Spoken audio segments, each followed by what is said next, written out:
আমি নিজে প্রায় ৮০-৯০ লক্ষ টাকা নষ্ট করেছি।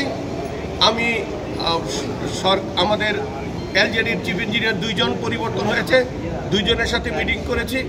আমি পিডি সাহেবদের সাথে কথা বলেছি, এক্সেন সাহেবের সাথে কথা বলেছি, আমাদের উপজেলা নির্বাহী কর্মকর্তার সাথে কথা বলেছি, থানা ইঞ্জিনিয়ারের সাথে কথা বলেছি এবং তারা গত বছর বলেছে দ্রুত গতিতে তারা এই ব্রিজটাকে আগের কন্ট্রাক্টরকে ক্যান্সেল করে নতুন টেন্ডারের মাধ্যমে নতুন কন্ট্রাক্টর নিয়োগ করবেন এবং সে দ্রুত কাজটা করার প্রয়োজনীয় ব্যবস্থা গ্রহণ করবেন।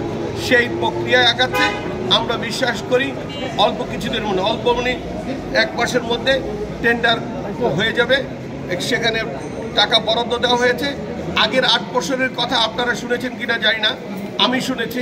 কন্ট্রাক্টর বলেছেন আমি যেই টাকা দিয়ে এই কাজটা নিয়েছি সেখানের অনেকাংশ আগের সরকারের যারা এমপি ছিলেন, মন্ত্রী ছিলেন, তারা ভাগ বাটোয়ারা করে গেছে এবং আমাকে নতুন করে বরাদ্দ করার কথা তাকে বরাদ্দ দেয় নেই বলে এই কাজটা করতে আর তার সক্ষমতা নেই বলে ডিক্লেয়ার করেছেন।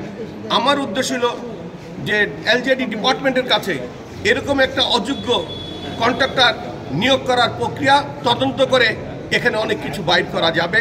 কেন এই প্রক্রিয়ায় এবং এই কন্ট্রাক্টর নিয়োগ করা হলো?